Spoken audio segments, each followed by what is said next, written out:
আজ ছিল রবিবার আর আমার দুটো নেমন্তন্ন ছিল। দুপুরে গেছিলাম সোমার বাড়ি, তোমাদের ভিডিও দেখিয়েছি। সোমার বাবা মারা গেছেন। আর ৪ দিনের কাজ, মেয়ের ৪ দিনের কাজ সেখানে। আর বিকেলে ছিল আমার এক অনামিকা, ওর মেয়ের জন্মদিন। সেটা হলো স্কয়ার হাক্কাতে। বাড়িতে এসে ঘুমিয়ে পড়েছিলাম। ৭:৩০টার সময় ঘুম ভেঙেছে। কোনো রকমে রেডি হয়ে দৌড়েছি। সেদিন এই হচ্ছে শর্মিলা, তার পেছনে হচ্ছে অলক্তা, এটা হচ্ছে সরস্বতী, তারপর হচ্ছে শ্রুতি। আমার একসঙ্গে আমরা ডেস্কে কাজ করি, এরা আমার সব টিম মেম্বার। এই যে লাল জামা পরা, এই হচ্ছে অনামিকা, ওরই মেয়ের বাচ্চা পপিন্সের। দুজনে মা আর মেয়ে লাল পরেছিল প্ল্যান করে। এই জামাটা আমরা বুক করেছিলাম, কিছুতেই ও লাল জামা আর পছন্দ হচ্ছে না। লাস্টে জবরদস্তি জামাটাকে বুক করা হলো, কিন্তু দেখলাম ডেলিভারি ডেট সেই ২০ তারিখে। সেই কারণে আমরা সত্যিই খুব চিন্তা করছিলাম কি হবে ওর। বাট সত্যি এসে গেছিল জামাটা। ওকে পরেও খুব মিষ্টি লাগছে। অফিস ফাংশনে আমি খুব একটা যাই না, বাট এটা খুব ক্লোজ গ্রুপের ফাংশন ছিল, তাই আমাকে যেতে হয়েছে। এই যে পপিন্স আর পপিন্সের মা অনামিকা, এগুলো সব পপিন্সের স্কুলের বন্ধুরা। আর এই ছোট্ট বাচ্চাটাকে দেখছো, এ হচ্ছে সরস্বতীর মেয়ে। আর যে ছেলেটিকে দেখলে, ও হচ্ছে অলোকদার ছেলে বিহান। সব মেয়েদের মাঝখানে একটাই ছেলে, সেখানে ওর এলাই আলাদা।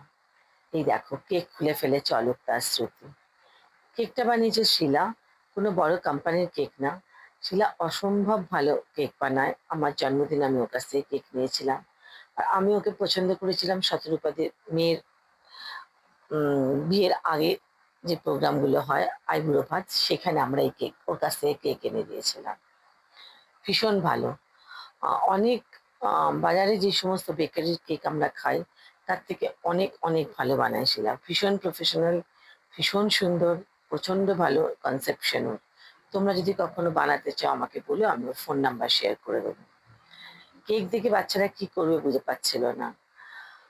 প্রথমেই তো কেটে ফেললো, কেটে ফেলে চামচাটাই চাটতে শুরু, ছুরিটাই চাটতে শুরু করলো, ওকে আবার বকা হলো। বাচ্চাদের কাছে এত নিয়ম কানুন এরকম না, ওদের ছেড়ে দাও, ওরা নিজেদের মতন করে মজা করবে। দেখো বিহানকে, সবাই মিলে বসে আছে, এরা সব স্কুলের বন্ধু। কখন কেকটা কাটা হবে ওরা ঝাঁপিয়ে পড়বে। শুধু ওরা না, আমরাও তাই ভাবছিলাম। আমি তো ভাবছিলাম কখন কেকটা কাটবে, আমি খেয়ে দেখবো কেমন বানিয়েছে। কিন্তু ওর ভিতরে নাটস টাটস দিয়ে বানায়, কিন্তু অনামিকারা কেউ নাটস খায় না, তাই জন্য দিতে পারে না। হাক্কা মেনলি হচ্ছে চাইনিজ খাবার।